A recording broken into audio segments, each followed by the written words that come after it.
Assalamualaikum anak-anak. Waalaikumsalam warahmatullahi wabarakatuh.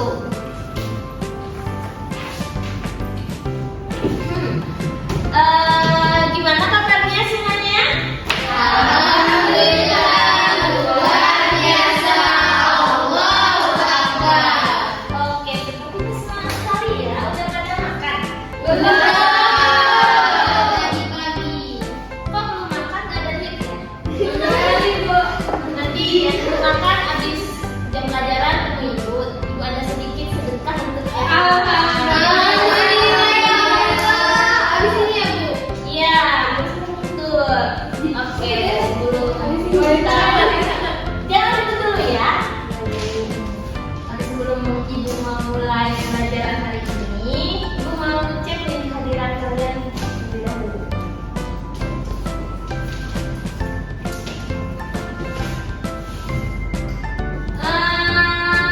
Cindy Lovely, Hadir, Bu. Dini Fauzia, Hadir, Bu. Rifa Santi, Hadir, Bu. Gawa, Hadir, Bu. Setia Dulani, Hadir, Bu. Ria Wandi, Hadir, Bu. Helia Etika, Hadir. Alia Rani. Hadir, Bu. Ibu sekali. Iya, Bu. Kenapa sekarang Alia? Belum perasaan kamu pipi ya? Oh maaf Helia, itu cuma bercanda. Oke, semuanya hadir ya? Hadir. Ada yang mau masuk? Tidak, Bu. Tidak ya? Oh, ada yang belum dipanggil? Saya, Bu. Dea Herawati? Hadir, Bu. Hadir ya? Oke. Nah sebelum kita mau mulai pembelajaran kita hari ini, kita berdoa terlebih dahulu. Ketua kelas silakan pimpin doa. Baik, Ibu. Baiklah rekan-rekan, sebelum mulai pelajaran hari ini, alangkah lebih baiknya kita berdoa terlebih dahulu menurut agama dan percaya masing-masing. Berdoa mulai. Berdoa selesai. Oke. Sebelumnya kalian udah tahu belum ibu bakal membahas materi tentang apa? Oke, jadi materi pembelajaran kita hari ini itu mengenai teks deskripsi. Jadi teks deskripsi itu adalah teks yang menjelaskan tentang suatu barang, benda, orang, dan lain sebagainya. Selain itu, dalam teks ini kalian juga diharuskan untuk memaparkan suatu hal secara rinci, singkat, namun juga dapat dimengerti oleh orang yang membacanya. Selanjutnya yaitu ciri-ciri dari teks deskripsi itu ada 3. Yang pertama adanya keterlibatan kaca indera, yang kedua selalu menggambarkan suatu objek, dan yang ketiga paragrafnya jelas, rinci, dan mudah dipahami.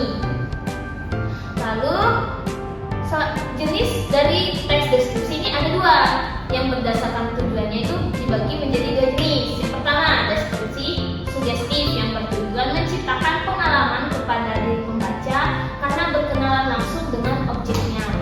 Yang kedua yaitu deskripsi ekspositoris atau deskripsi tujuan, yang tujuannya itu memberi identifikasi atau informasi mengenai objek. Jadi pembaca dapat mengenali objek secara langsung jika bertemu. Selanjutnya yaitu struktur dari teks deskripsi itu ada 3. Yang pertama identifikasi, yang kedua deskripsi bagian, dan yang terakhir kesimpulan. Bisa diulangi apa tadi strukturnya? Yang pertama ada Identifikasi. yang kedua Deskripsi. dan yang terakhir Kesimpulan. Oke, kalian semua perhatikan materi yang ibu jelaskan pada hari ini ya. Oke, sepertinya kalian sudah memahami ya sedikit dari teks deskripsi tentang strukturnya tadi.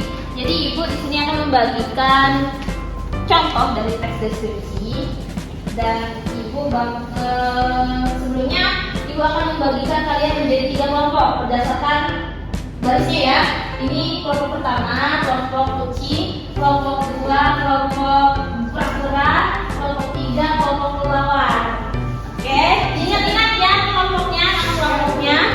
Nah, ini adalah diskusikan dengan kelompok dengan baik ya.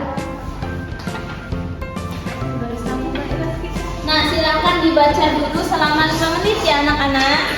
Ya, Bu. Ini apa? Buat deskripsi. Gak punya saya nggak ada yang kayak gitu ya. Apa bagusnya? Mengapa kucing mencuri? Banyak gigi dalam takdir.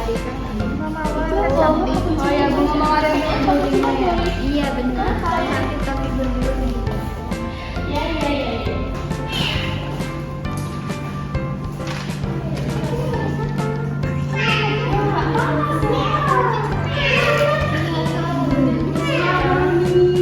Ini siapa nih? Bagus aja. Ini masuk saya. Ali apa? Iya, Maya. Kucing. Aduh, kayak bilang banget. Iya sih. Cantik ya. Oke, sudah 5 menit ya, sudah pada dibaca ini? Nah, di dalam lembar kerja kalian tadi kan ada perintah nih buat menentukan apa itu identifikasinya, deskripsi bagiannya, dan juga kesimpulan. Jadi ibu meminta satu kelompok untuk maju, perwakilan saja dari kelompok kucing, silakan. Baik, di sini saya akan membacakan contoh teks deskripsi beserta strukturnya. Yaitu yang pertama, identifikasi. Oh ya, judul teks deskripsi kali ini adalah teks si belang kucing kampungku. Bagian pertama, identifikasi. Di sudut rumah sering terlihat si belang, seekor kucing kampung dengan corak bulu hitam dan putih yang khas. Ia adalah kucing liar yang sering mampir dan mencari makan di sekitar rumah. Bagian yang kedua yaitu deskripsi bagian. Si belang memiliki bulu pendek dengan pola belang hitam dan putih yang tidak beraturan di seluruh tubuhnya. Matanya berwarna kuning cerah, tajam mengawasi sekeliling. Tubuhnya terlihat cukup gesit saat bergerak. Ekornya tidak terlalu panjang, bergerak-gerak saat ia sedang waspada atau tertarik pada sesuatu. Ia memiliki kebiasaan mengium diri saat lapar dan sering menggosokkan tubuhnya ke kaki siapa saja yang memberinya makanan. Meskipun liar, ia tidak agresif dan cenderung menghindari jika merasa terancam. Bagian yang terakhir yaitu kesimpulan. Si belang dengan corak belangnya yang unik dan matanya yang tajam adalah bagian dari pemandangan sehari-hari di sekitar rumah. Kehadirannya meskipun sederhana menambah warna dalam lingkungan. Itu saja Ibu, terima kasih. Oke, sudah tepat sekali ya Dawa, bagian dari struktur teks deskripsi. Jadi Ibu simpulkan bahwa kalian ini sudah bisa memahami dan bisa memahami pembelajaran kita hari ini mengenai teks deskripsi. Kamu gini, kamu baik sekali, terima kasih. Oke, nah dari teks deskripsi ini ada yang ingin kalian tanyakan tidak? Tidak ada Ibu. Oke, berarti sudah sangat paham ya. Sepertinya pembelajaran kita hari ini sampai di situ saja karena dia sudah menunjukkan pukul 12.45, sudah waktunya kalian istirahat. Nah, jadi untuk minggu depan tugasnya itu Ibu meminta kalian untuk membuat teks deskripsi kearifan lokal. Nah, kalau di Kota Palembang kearifan lokalnya apa? Ampera, betul sekali. Nah, jadi kalian deskripsikan Ampera itu seperti apa, warnanya apa ya. Oke. Sebelum kita menutup pembelajaran kita hari ini, kita berdoa terlebih dahulu ya anak-anak. Silakan ketua kelas dipimpin doanya. Baik Ibu, baiklah rekan-rekan, mari kita berdoa untuk agama masing-masing. Berdoa mulai. Berdoa selesai. Oke, terima kasih Zara. Itu saja pembelajaran hari ini. Ibu akhiri. Wabillahi taufiq wal hidayah. Wassalamualaikum warahmatullahi wabarakatuh. Waalaikumsalam.